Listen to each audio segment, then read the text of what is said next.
Aujourd'hui, on va parler conversion. Et la promesse, tu peux envoyer? Donc on va parler conversion et on va se demander si on est capable de doubler son chiffre d'affaires sans augmenter son budget pub. On va se demander du coup si c'est une promesse crédible ou un slogan marketing. Bon, je vous la fais courte, sachant que je suis là, je suis pas en train de vous dire que c'est juste un slogan marketing. Évidemment, c'est un slogan marketing, mais ça peut évidemment être une promesse crédible et on va voir comment. Oula, on voit pas très bien, c'est pas grave. Malgré tout, donc comment on arrive à augmenter donc, la rentabilité, comment on arrive à doubler son chiffre d'affaires, à augmenter son business dans une période qui est quand même assez difficile. On a un contexte qui est clairement pas favorable. Je le disais dans la conférence juste avant, plus de 27 000 sites qui sont créés chaque année, c'est génial, ça crée de l'emploi, ça crée plein de choses. Mais du coup, il y a plein de conséquences indirectes sur l'augmentation, comme on le disait, des coûts d'acquisition parce que la publicité coûte de plus en plus cher. On le voit, il y a une étude qui est sortie d'une société qui s'appelle AdLoop, qui est justement une sorte de SaaS qui analyse les dépenses publicitaires sur le web, et ils estiment que 47% des dépenses publicitaires sont inutiles. C'est-à-dire qu'elles sont mal ciblées, qu'elles s'adressent aux mauvaises personnes ou qu'elles sont vues par personne parce que de temps en temps, quand vous lisez un article de presse, vous souvenez pas de la pub qui est passée parce que vous ne l'avez pas regardée et pourtant, il y a quelqu'un qui l'a payé. Donc ça fait beaucoup déjà. 47%, quasiment 50%, c'est énorme. Donc ça, c'est un vrai enjeu. Et puis je vous passe évidemment l'inflation, etc. parce que on pourrait en parler des heures. Mais en tout cas, le contexte peu favorable et évidemment une baisse de la rentabilité, baisse des chiffres. On a aussi un fait qui est un peu la conséquence de tout ça, c'est qu'il y a aussi de moins en moins d'argent sur le marché pour les entreprises. Moi, je me souviens quand j'ai sorti mon premier bouquin en 2019 sur les DNVB, j'avais l'impression que tous les jours, quelqu'un levait 1 million d'euros et que c'était easy. Aujourd'hui, ça commence à se complexifier. Les fonds sont de plus en plus fébriles, en tout cas sur les sujets et sur les sujets e-commerce. Quand on vend pas de l'IA ou autre, en ce moment, c'est un peu complexe. Donc bon, malgré tout, on perd pas espoir et évidemment, il y a encore du business à faire. Avant de rentrer dans le détail de la conversion, j'avais envie de vous parler un tout petit peu de moi et de vous dire que moi, depuis, je ne sais pas si vous l'avez vu juste avant, je ne sais pas si vous le verrez le reste de la journée, mais je suis un super passionné des marques. J'ai toujours vu les marques comme une expansion finalement de la société. J'étais abonné au magazine Capital, alors c'est un peu bizarre, mais dès mes 9 ans, c'était mon cadeau d'anniversaire, Capital Management, et j'adorais ça. J'avais le 11 mondial aussi, donc j'avais quand même un truc de foot, mais j'adorais ça. J'adorais ça parce que je suis né dans une famille où mon père détestait les entrepreneurs, détestait les patrons, il trouvait que c'était des salauds, qui payaient toujours trop mal, qu'ils le traitaient mal, enfin bref. Et puis j'ai mon frère qui est pas loin d'être un zadiste, alors vous imaginez. Et pourtant, moi je me suis dit ok, j'avais la sensation, et c'est vrai que j'ai malgré tout été inspiré, je déteste le cinéma, enfin je déteste le cinéma, je regarde peu de films, je regarde peu de cinéma, etc. Donc j'ai pas spécialement été inspiré par les grands films, etc. Mais plutôt par les histoires d'entrepreneurs. Et donc j'ai été bercé à la Alain Flelou, à la Édouard Leclerc, etc. À tout connaître leur parcours et à me dire, mais moi aussi je veux faire ça, c'est génial, parce que ça a un impact. Et c'est important par rapport à la suite du parcours. Et c'est ce que je mettais là, c'est que je dis en fait, et c'est une conviction vraiment profonde que les marques ont le pouvoir d'inspirer, de motiver et de transformer positivement la société, le monde. Alors évidemment, on va pouvoir me trouver des contre-exemples, Nutella, etc. Mais ce que je dis, c'est que je pense aujourd'hui que la société, elle évolue positivement, que les gens qui sont derrière les marques ont envie de faire évoluer la société positivement. Je ne crois pas, je crois pas qu'ici, il y ait grand monde qui se dise j'ai envie de cramer la planète, j'ai envie de tout ça. Je crois pas. Et donc, il y a un impact assez fort. Et ce que je mettais tout bêtement, et j'ai fait exprès de prendre des petites marques, c'est que 900 Care, l'Amazona ou Respire sont des marques qui ont beaucoup plus fait pour entre guillemets, l'écologie dans nos salles de bain que l'État. Donc je pense qu'il y a un vrai chamboulement et un vrai décalage finalement de la responsabilité qui, moi, me passionne plus que tout. Et donc je pense que c'est super important. Cette vision, j'ai eu la chance de pouvoir l'exprimer dans pas mal de médias qui ont été hyper utiles pour moi, évidemment. Donc j'ai écrit dans Le Point, dans le Hub Institute, dans le Parisien, dans le Journal du Luxe, dans le Journal du Dimanche, enfin bref, un petit peu partout, dans les Échos et tout ça. Et j'ai sorti 2 bouquins. 2 bouquins, dont le premier dont je vous parlais, DNVB, le renouveau du commerce, sorti en 2019, qui faisait justement l'éloge, entre guillemets, du modèle de DNVB. Donc les marques nées sur le web qui verticalisent le commerce. Donc on pense à Teddy Bear, Slip Français, Tipto, l'Amazona, 900 Care, enfin bref. Et derrière, j'ai écrit l'Ikigai de marque, qui était un petit peu la suite, sans le nommer. Alors je ne sais pas si vous connaissez le principe de l'Ikigai, qui est vraiment l'objectif de trouver sa raison d'être, son terrain d'expression parfait entre ce que je désire vraiment, ce dont la société a besoin et ce que je suis capable de faire, parce que ça a du sens quand même. Parce que moi aussi, je désire plein de trucs dont je suis pas capable de faire et ça sert pas à grand chose. Et en fait, j'ai traduit tout ça dans le monde du business, dans le monde de la marque. Et vous verrez, c'est hyper intéressant. Franchement, c'est le livre de l'année. Non, je plaisante. Mais en tout cas, j'ai essayé de le rendre le plus intéressant possible pour justement comprendre comment on pouvait créer des marques qui ont du sens, aussi bien pour nous que pour ses employés, que pour le business. Et donc, ça, c'est vraiment intéressant. Et justement, dans cette quête de rentabilité, je pense que c'est vraiment clé. Et du coup, pendant toutes ces années, j'ai beaucoup parlé de la marque, beaucoup parlé justement de la vision de marque, de la mission de marque, des valeurs, etc. Donc j'ai accompagné énormément de boîtes à faire des plateformes de marque, à réfléchir vraiment sur leur mission, etc. Évidemment, des sujets que j'ai adorés, mais enfin c'est pas un mais d'ailleurs, c'est plutôt à chaque fois, je faisais ce travail et puis les marques me disaient ok, maintenant comment j'en fais finalement un levier de croissance, un levier de business, parce que j'ai une belle histoire, j'ai de belles valeurs, j'incarne tout ça, mais qu'est-ce que ça va me rapporter et du coup, à chaque fois, on se retrouvait finalement à réfléchir à comment on se sert de cette histoire de marque pour faire des bonnes ads, à comment on se sert de cette histoire de marque pour faire convertir les clients sur le site web. Et donc petit à petit, je suis arrivé comme ça, j'ai été déporté vers la conversion. Et j'ai trouvé ça hyper intéressant, hyper passionnant, parce qu'on sent, là pour le coup, il y a un impact direct. On sent qu'on va pouvoir apporter beaucoup aux marques et qu'on n'est plus juste dans la réflexion, mais dans vraiment le partage finalement et surtout la performance, qui est quand même super intéressant. Et du coup, pour accompagner ce changement, j'ai décidé de créer Boost Conversion, qui est un collectif de freelance qui justement a pour objectif d'aider les e-commerçants et les commerçants en ligne, parce que c'est aussi de la génération de leads, à mieux convertir. Donc mieux convertir, c'est tout con, c'est quand on fait 1% de conversion, on a une personne qui achète quand on a 100 visites. Bah, notre métier, c'est de faire en sorte qu'il y ait 2 personnes qui achètent, 3 personnes qui achètent, 4 personnes qui achètent, 5 personnes qui achètent, et jusqu'au maximum. Donc voilà un petit peu ce que l'on fait. Et du coup, notre mission, vraiment, elle est justement d'essayer d'aider les marques que l'on accompagne, d'accomplir la leur. Parce que finalement, la nôtre, elle est au service de la leur, elle est au service de celle qui doit indirectement changer notre quotidien.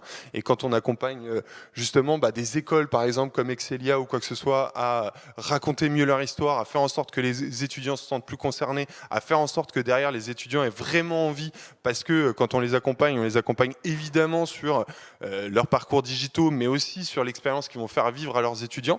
Moi, je trouve que c'est super intéressant et c'est super important, parce que c'est quand même l'avenir. Pareil, quand on accompagne des boîtes comme Trust Society, qui est une marketplace de produits sains pour la maison, pour le corps, etc., qui utilise 0 plastique et tout ça. On a la sensation à chaque fois qu'il y a une conversion un petit peu en plus que finalement on avance dans le bon sens et c'est ça qui nous fait kiffer tous.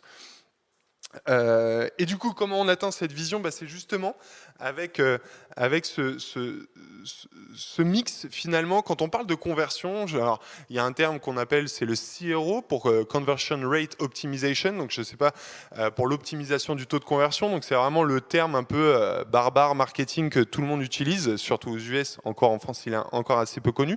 Et quand on parle de CRO, souvent on parle de un peu de, je ne sais pas si vous vous souvenez, on en parlait beaucoup à une période avec le SEO, de black hat, où on se disait comment je vais faire en sorte de gruger Google pour essayer de mieux être référencé. Ça a marché un temps, ça n'a pas marché longtemps. Bah, il y a eu la même chose en CRO, c'est comment j'essaye de gruger le client qui est sur le site, comment j'essaye presque de le manipuler entre guillemets pour faire en sorte qu'il achète. Donc on enlève les liens pour pas qu'il parte, on essaye de le mettre dans une sorte de parcours sur lequel on va espérer qu'ils ne partent pas. Mais souvent, le conséquence de tout ça, c'est que oui, on arrive à faire des ventes parce qu'on arrive à, entre guillemets, manipuler le visitorat, mais on se tape des taux de retour importants, des taux de déception importants, parce que finalement, le client, à la fin des fins, il n'est pas très content. C'est un peu comme si vous achetez sur M6 Boutique, et bah, à la fin, vous n'êtes pas très content du produit ou du prix que vous l'avez acheté, parce que c'est pas fait pour ça. Et ben, nous, notre vision, justement, avec tout ce rapport au branding, à la proposition de valeur, etc., il est de se dire on va venir faire la même chose, faire le même métier, mais avec de l'émotion. Et en fait, on est capable de le faire beaucoup mieux, de parler directement aux clients et de faire en sorte que les messages soient beaucoup plus clairs. Et d'ailleurs, j'ai cité The Trust Society tout à l'heure. Avec The Trust Society, on a fait de l'optimisation du wording, du copywriting du site. Ils n'avaient absolument pas le budget à l'époque pour refondre quoi que ce soit sur leur site, donc on a fait qu'un travail de copywriting. En moins de 6 mois, on a fait quasiment x2 sur leur conversion. Pourquoi? Parce qu'à un moment, le client, quand il arrivait, et c'est ce que je disais tout à l'heure en conférence, c'est un moment quand il arrive, il est connecté, il comprend ce que vous racontez en peu de secondes, en 4, 5 secondes, il sait ce que vous faites et il sait qu'il est au bon endroit par rapport à sa requête. Et ça, c'est super important et c'est malheureusement trop souvent peu le cas. Et moi, j'adore, alors c'est pas très gentil pour les e-commerçants, mais j'adore cliquer sur les pubs que je vois sur les réseaux pour voir ce qu'il y a derrière. Et c'est souvent hyper déceptif parce que derrière, bah, il n'y a pas justement cette contextualisation. Nous, souvent, l'un des premiers chantiers que l'on a quand on accompagne nos clients, c'est qu'ils s'adressent aux gens qui les connaissent déjà. Pourquoi ? Parce que quand les directeurs marketing sont là depuis 2-3 ans, que les équipes elles sont là depuis encore un peu plus longtemps, etc., bah, ils ont l'impression de tourner en rond, de toujours raconter la même chose. Et du coup, ils oublient certains messages clés parce qu'ils se disent, mais ils le savent déjà. Sauf qu'on prend leur analytique et on leur dit, regardez, vous avez 80, 85, 90% de gens qui ne vous connaissent pas. Donc à un moment, arrêtez de parler à vous-même et parlez vraiment à ceux qui vous regardent. Et ça, c'est super important. Et c'est comme ça qu'on arrive finalement à faire vivre des émotions positives à nos clients pour qu'ils aient vraiment envie d'aller au bout, envie d'être fidèles et envie d'acheter. Et comment on arrive à tout ça? Alors on arrive à tout ça avec ce qu'on a appelé la Dream Team CRO. Alors évidemment c'est un peu prétentieux, mais on l'assume. Pourquoi? Parce que tout à l'heure, quand je disais on est un collectif de freelance, l'avantage du collectif de freelance, c'est qu'on n'est que des gens indépendants, capés, qui ont déjà fait leurs preuves, souvent dans les meilleures boîtes, meilleures startups, etc. Soit en CRO manager, soit sur des métiers annexes. Et en fait, à chaque fois qu'on a un nouveau client, on prend son besoin et on crée la team parfaite pour lui. C'est-à-dire qu'on va venir justement chercher un CRO manager, on va aller chercher un UX designer, un copywriter, un développeur, peu importe, pour justement créer la team qui va être la plus adaptée à son besoin. Donc contrairement à une agence, et je ne suis pas là pour casser du sucre sur le dos des agences, on n'a pas besoin de vendre des compétences avant même que le client arrive, parce qu'on les a en interne, on va les chercher à chaque fois. Donc s'il n'y a pas besoin de copywriter ou de mec qui fait de la vidéo, on ne va pas lui vendre. Ce qui en agence arrive quand même assez souvent. On vous redirige vachement vers les compétences qui sont libres dans la boîte. Nous, notre métier, il n'est pas là. Donc ça, c'est super intéressant. Et puis, on a l'avantage du coup de ne pas bosser avec, alors c'est pas méchant, hein, mais avec des stagiaires, etc. pour faire vivre la boîte. Parce que finalement, on ne paye les talents que quand ils bossent. Et donc, donc ça fonctionne bien parce que du coup ils bossent vraiment à chaque fois pour les clients. Donc c'est comme ça qu'on arrive à monter des vrais dream teams qui ont des performances qui sont intéressantes, parce qu'en plus c'est hyper stimulant entre eux. Quand tu as un super UX designer qui part avec un super CRO manager, ils arrivent toujours à trouver des solutions, des techniques, etc. Qui font avancer nos clients, et c'est pour ça qu'on fait tout ça. Alors là, je vous ai fait un petit schéma, mais finalement, il paraît compliqué, mais c'est assez simple. Le schéma, c'est pour vous expliquer en fait les intérêts composés du CRO. Qu'est-ce qui arrive très souvent quand je parle de CRO? Les gens ils disent: ah mais moi j'ai testé, ça ne marche pas. Qu'est-ce qui ne marche pas? J'ai rajouté des filtres sur mon site, ça n'a pas donné grand-chose. Ok. Alors, rajouter des filtres, c'est bien. Rajouter les bons filtres, c'est mieux. On l'a fait par exemple avec une boîte qui faisait des accessoires d'instruments de musique. Rien que le fait d'adapter vraiment les filtres à la typologie de consommation, à l'envie des clients, etc. Bizarrement, ils avaient des filtres, c'était quasiment pas utilisé. On a travaillé avec eux les filtres, on avait quasiment 70% des sessions qui utilisaient les filtres. Pourquoi? Parce que là, ça facilitait vraiment l'expérience d'achat.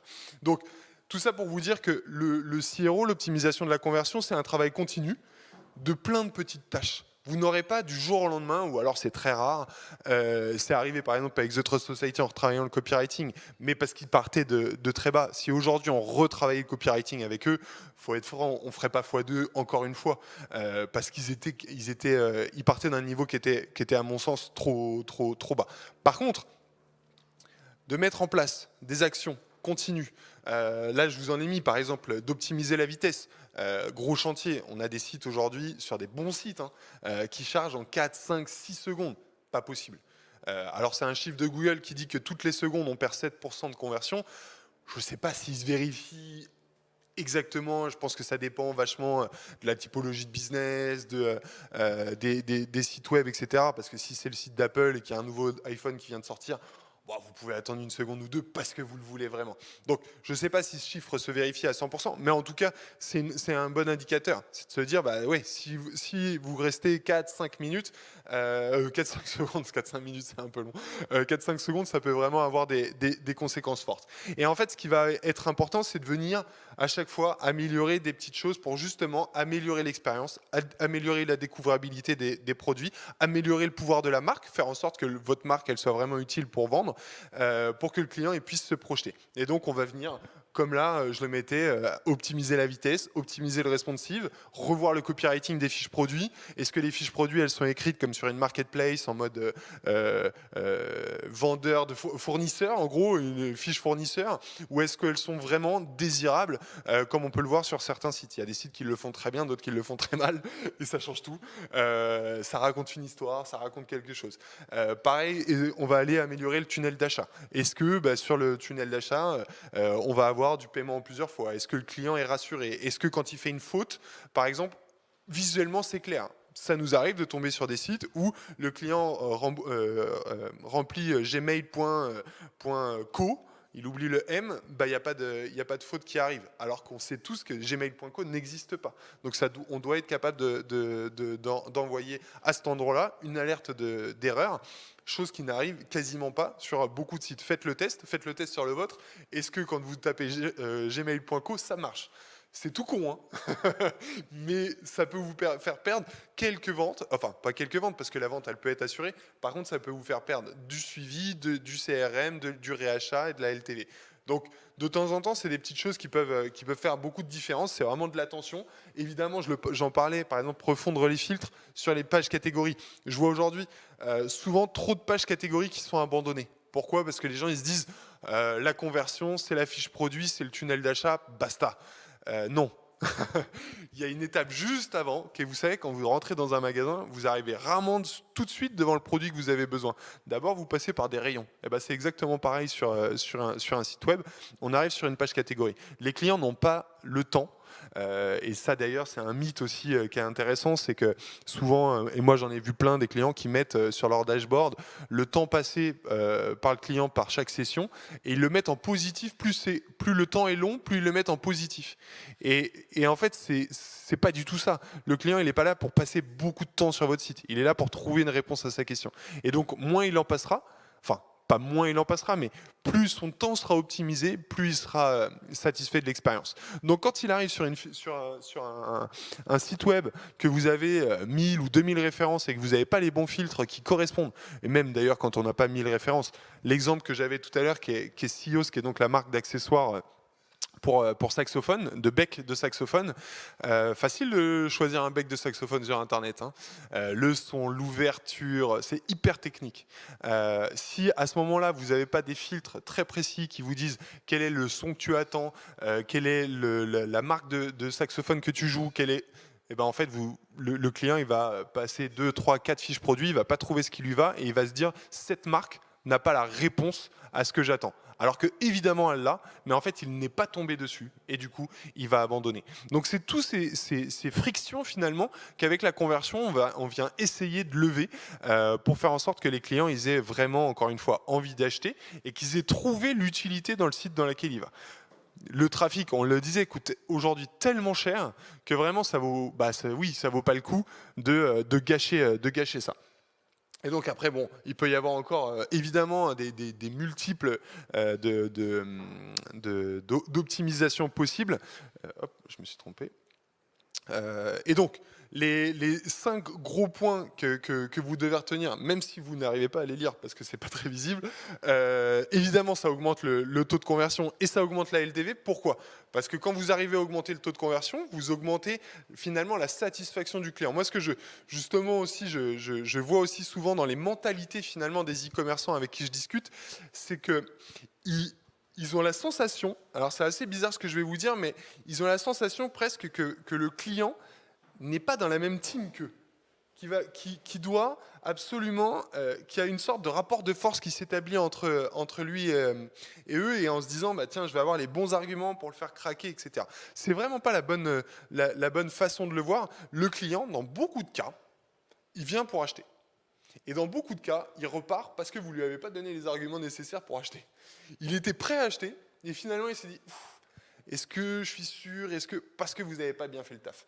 Donc évidemment ça va augmenter votre taux de conversion et donc un client satisfait, un client qui a trouvé un site qui lui va bien, qui lui livre facilement, qui lui permet de payer en plusieurs fois, sur lequel il est capable de trouver le produit qu'il désire facilement, eh bien il reviendra. Donc indirectement, ça va augmenter évidemment votre taux de conversion, mais votre lifetime value évidemment. Ça va faire baisser vos coûts d'acquisition, indéniablement. On l'observe, nous, nos chiffres aujourd'hui, c'est en moyenne au moins 15% de réduction des coûts d'acquisition, au moins. Pourquoi? Parce que, encore une fois, la pub est mieux ciblée, donc le taux de conversion augmente, donc le panier... Le coût d'acquisition baisse et en plus, quand on travaille avec des agences, souvent elles nous le font remonter aussi, c'est qu'avec le temps, on a la sensation que l'algorithme, du coup, vu que les conversions sont meilleures sur le site web, bah, que l'algorithme Facebook, Google, etc. est encore plus performant pour envoyer les bonnes personnes sur le site. Parce qu'encore une fois, leur objectif, hein, c'est pas que de vous prendre leur argent, c'est qu'il y ait de la performance, sinon vous arrêtez d'en mettre. Et donc plus vous leur donnez de la bonne donnée parce que vos clients convertissent, bah, eux, mieux ils sont capables de s'adapter. Donc ça, c'est aussi hyper important. Ça améliore continuellement votre connaissance client, c'est vraiment le cœur de notre métier, c'est de comprendre qui sont vos clients et comment on arrive à finalement leur parler et faire en sorte qu'ils soient vraiment convaincus par ce que vous avez à leur raconter. C'est super clé. Moi, je vois beaucoup de boîtes aussi me dire « Ah, mais nous, on est passionnés par notre client et tout ça. Que nini, ils y connaissent rien. Nous, on commence quasiment toutes nos missions en faisant un truc tout bête, en regardant... on déteste les enquêtes, entretiens, etc. Parce que souvent, les clients, ils racontent ce qu'on a envie d'entendre. Parce qu'ils comprennent qu'ils sont dans un cadre un peu professionnel, marketing, et du coup, ils réfléchissent à ce qu'ils ont, besoin de... Enfin, à ce qui serait une réponse intelligente. Or, vous ne voulez pas ça. Vous voulez une vraie réponse, mais c'est rarement le cas. Du coup, ce qu'on fait, nous, quasiment tout le temps, on commence par... Regardez les avis clients évidemment, regardez les avis clients des concurrents, regardez les forums, regardez les réseaux sociaux sur le secteur de notre client. Et en fait, dans ces moments, vous allez voir toutes les questions que les gens posent à d'autres gens. Et donc pas à des professionnels, à d'autres gens. Et en fait, souvent là, ils n'ont aucun filtre, parce qu'ils sont en plus souvent anonymisés, et donc ils posent les questions qu'ils trouvent, eux, les plus bêtes. Sauf que les questions qui trouvent les plus bêtes, c'est les réponses auxquelles c'est les questions auxquelles vous devez absolument répondre sur votre site web.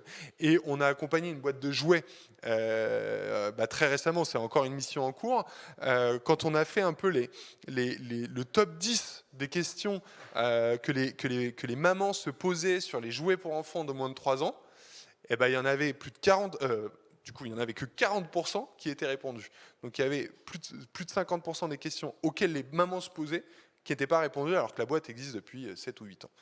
On se dit, tiens, il y a un vrai problème. Mais pourquoi? Parce qu'en fait, ils étaient convaincus d'un truc, ils sont allés dedans, et quand on leur a montré, ils se sont dit, putain, mais évidemment que c'est des questions qu'ils se posent, qu'ils nous posent aussi en SAV, etc., mais sur lesquelles il n'y a pas de réponse sur le site web, ce qui est quand même assez dommage.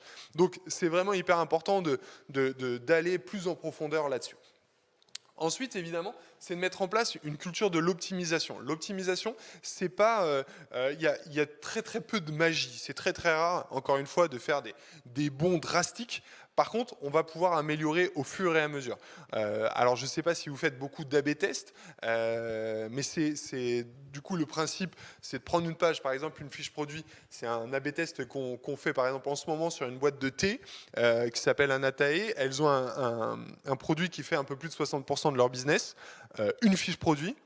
On se dit, bah tiens, comment cette fiche produit on peut essayer d'aller l'optimiser parce que c'est là où il y a un vrai levier de business très très très vite.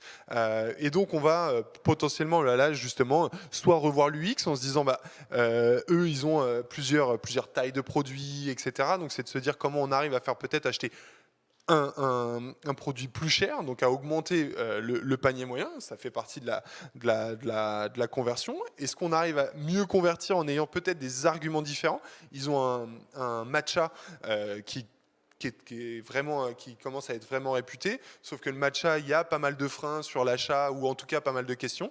Et ben on va se dire, bah tiens, est-ce que les clientes, elles l'achètent plutôt pour des questions d'énergie, pour des questions de régime, pour des questions de tout ça.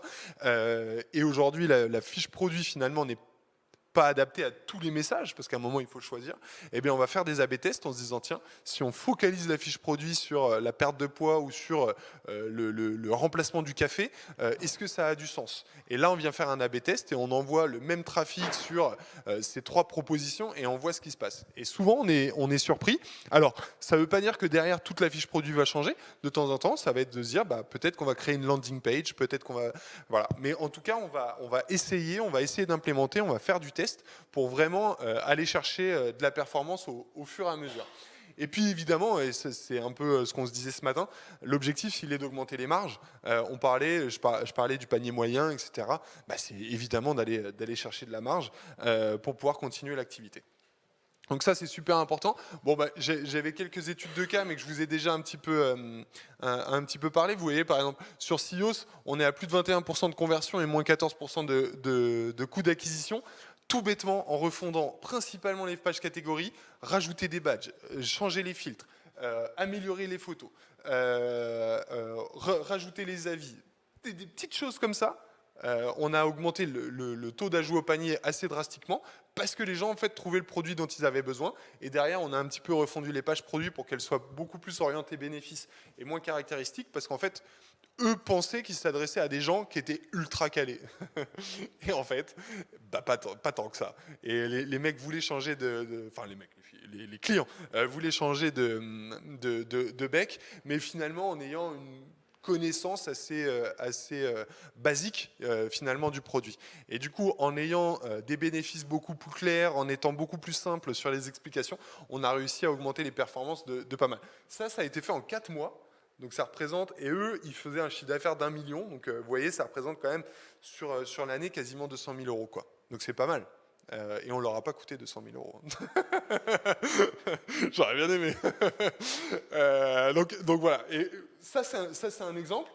Un autre, bah, on en a parlé tout à l'heure, donc plus 98% de conversion, là c'était exceptionnel, mais comme je vous le disais, parce qu'on partait d'un niveau faible, refonte du wording, simplification des messages. De temps en temps, il n'y a pas besoin de faire des trucs énormes. Là pareil, on travaille sur une boîte dont on est assez fier, parce que c'est quand même une boîte gérée et financée par Brad Pitt, qui est une boîte de cosmétiques, et on refond que leur wording. Pourquoi? Parce qu'en fait, il y a des vraies optimisations à faire. Et encore une fois, un bon wording, sera toujours supérieur à un problème technique. Sauf si le problème est vraiment catastrophique. Mais si les bénéfices sont clairs, si le client comprend que c'est un produit qui va lui changer la vie ou en tout cas lui améliorer le quotidien, il sera prêt à attendre une seconde de plus et à corriger une petite faute dans son adresse email par lui-même. Vous inquiétez pas là-dessus. Donc ça, c'est vraiment un chantier. Les mini-mondes dont on parlait tout à l'heure, alors le travail est en cours. Donc on n'a pas encore les chiffres exacts, mais par exemple, eux sont venus nous voir en nous disant, voilà, on a un problème, on vend des abonnements de magazines, notre business au départ, on l'a lancé sur le jouet, donc les gens nous connaissent sur le jouet, on a vraiment envie de pivoter autour du magazine parce qu'on sent qu'on a une vraie rétention dessus, etc. Sauf que le parcours d'achat a été catastrophique, que les gens ne comprenaient pas, enfin bref, plein de trucs. Donc refonte de ce parcours d'achat. Et puis, qu'est-ce que je mettais, ouais. Là, on en a parlé sur un Atae. Vous voyez, par exemple, je vous ai mis sur la marque de thé dont je vous ai parlé du test, je vous ai mis ces notes d'optimisation de vitesse. On passe de 31 à 92, si je me souviens bien, on a gagné à peu près 3 secondes et demie sur le chargement de la fiche produit. C'est énorme. Directement, on a vu un impact sur la conversion. Donc voilà un petit peu toutes les choses que l'on peut faire. Est-ce que déjà vous avez des questions? Est-ce qu'il y a, par rapport à vos business, etc., est-ce que vous avez des éléments de question ou pas du tout? J'ai été assez clair ou je vous ai complètement ennuyé pendant 30 minutes? Ouais. Ouais. Ouais.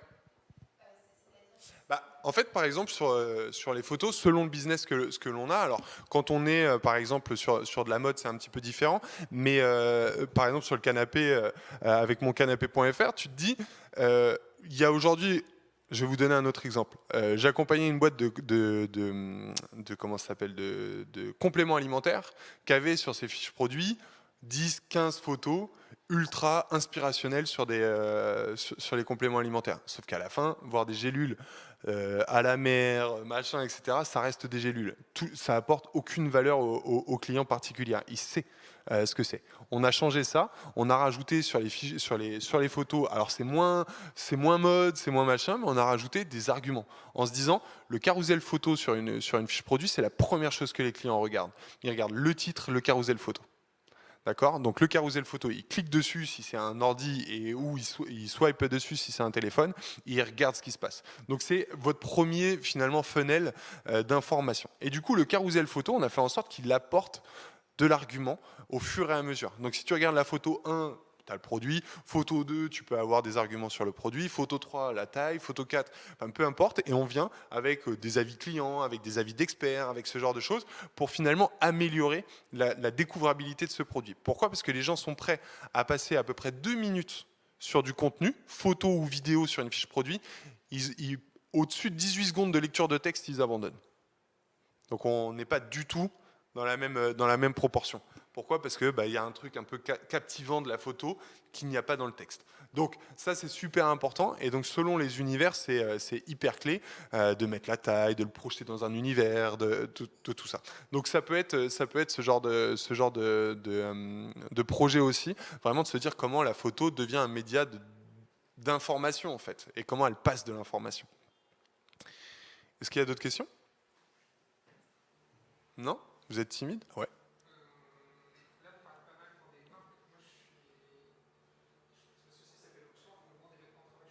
Ouais.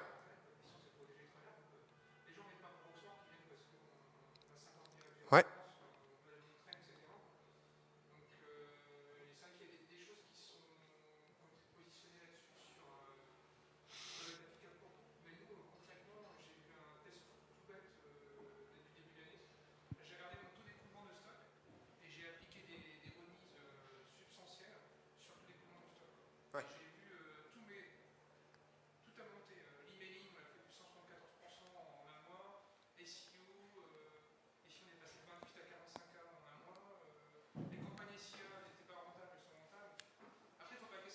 Ouais. Bien sûr.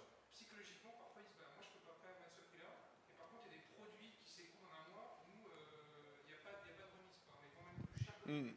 En fait, il y a un vrai sujet encore une fois, de ce que vient chercher le client. Et ce qui vient comparer, là sur de l'achat professionnel, est-ce qu'il va aller sur 3, 4 sites, il sait qu'il va aller comparer pour aller chercher le meilleur prix. Bien sûr. Oui, bien sûr. Non, non, mais et c'est un vrai sujet, et c'est de se dire, justement, c'est de se dire, qu'est-ce que vient chercher mon client? Et du coup, une fois que je sais ce qu'il vient chercher, quelles sont ses motivations, quels sont ses freins, etc., et ben, là, vous allez devoir lui offrir l'expérience la plus positive. Alors, de temps en temps, ça va être à coup de coupons. Nous, on le fait peu. Sauf quand vraiment on a une directive de notre client, parce que c'est pas notre métier de faire de la promo, mais évidemment ça peut évidemment jouer, on le sait. Dès qu'on va faire de la promo, ça augmente. Mais bon, il y a aussi dans l'optimisation de la conversion cette idée de se dire comment j'arrive à activer, à optimiser mon expérience justement sans ces leviers promotionnels, juste par l'expérience en elle-même. Après, évidemment, la promo peut faire partie de l'expérience, et je comprends dans votre problématique, parce que vous avez du comparatif finalement. Mais il y a plein de boîtes qui ont du comparatif. Par exemple, Anatae qui fait du matcha. Bon, il y a d'autres boîtes qui font du matcha, et c'est loin d'être la moins chère. Mais par contre, elle arrive à raconter on arrive à raconter une histoire, on arrive à raconter un positionnement, qu'à un moment les gens ils se disent ok, j'ai envie d'essayer. Peut-être qu'ils iront aussi essayer le matcha du concurrent et qu'ils feront leur choix, mais en tout cas ils ont envie d'essayer parce qu'on leur raconte la bonne histoire, et je pense que c'est important. Et dans des boîtes comme le vôtre, peut-être que la bonne histoire c'est autour du service, c'est autour de l'accompagnement, c'est autour du SAV, ce genre de choses, où à la fin les gens ils vont se dire, un petit peu comme on voyait tout à l'heure, vous nous faites gagner du temps, vous nous faites gagner de la réassurance parce que vous êtes là depuis 40 ans, vous avez, on est sûr de notre achat, bah, du coup on va venir chez vous. Donc c'est ces éléments-là qui peuvent vraiment faire la différence. Avant de vous quitter, j'ai plein de petits cadeaux pour vous. Pour ceux que ça intéresse, en fait, on développe avec le collectif pas mal de contenu qu'on appelle... alors, je ne sais pas si j'ai Internet. Si, apparemment. On développe pas mal de contenu premium que l'on offre à certains de nos clients. Et là, pour vous remercier d'être venu, aujourd'hui, je voulais vous les partager. Bon, pour ceux que ça intéresse, venez me voir pour me laisser votre adresse email, comme ça je peux vous envoyer le lien. Et en gros, j'ai tout un dossier autour de la fiche produit, donc très e-commerce, mais on peut s'en servir aussi en B2B, pour essayer vraiment de voir voilà, comment on peut écrire la meilleure fiche produit possible. Donc j'ai vraiment essayé d'aller dans le détail pour vous donner à chaque fois des informations, etc. Par exemple, tout à l'heure on parlait des photos. Tiens, tac, tac, tac, tac, tac. Qu'est-ce que je voulais vous montrer? Faire parler vos images. Donc là, je vous explique pas mal de choses. Je sais pas si ça va charger, mais tout bêtement, par exemple, alors là, c'est l'exemple de Teddy Bear. La photo est pas terrible, mais on vient montrer la découpe du matelas, expliquer ce qui fait le matelas, et toujours orienté. Alors là, eux, ils l'ont. Dans l'écriture, c'est avant technique et après il y a les bénéfices clients. Donc je vous ai mis comme ça pas mal d'exemples pour vous inspirer, donc sur la fiche produit. Ensuite tout un travail sur GA4. Si vous êtes tous passés à GA4, je vous le souhaite, pour vraiment pouvoir bien travailler et piloter la conversion, parce que c'est pas si simple, pour ceux qui sont passés à GA4 de bien traquer la conversion sur GA4. Donc j'ai fait tout un dossier là-dessus. Pareil, un petit micro-audit pour vous permettre de checker 25 points sur votre site web par vous-même, en vous disant est-ce que déjà sur ces 25 points je remplis entre guillemets les bonnes cases, où vous verrez il y a tout un travail sur les pages sur lesquelles il faut aller les checker. Est-ce que c'est prioritaire et est-ce que ça a un coût élevé? La plupart sont des coûts assez faibles, justement pour pouvoir les mettre en place très rapidement.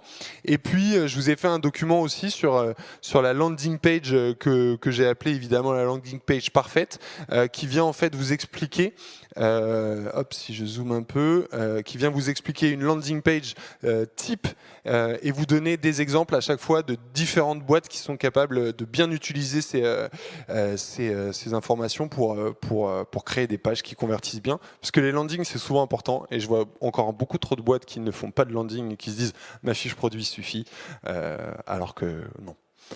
Donc voilà, donc ceux que ça intéresse, N'hésitez pas à venir me voir, à me laisser votre email pour que je puisse vous l'envoyer. Et comme ça m'évite de spammer les autres.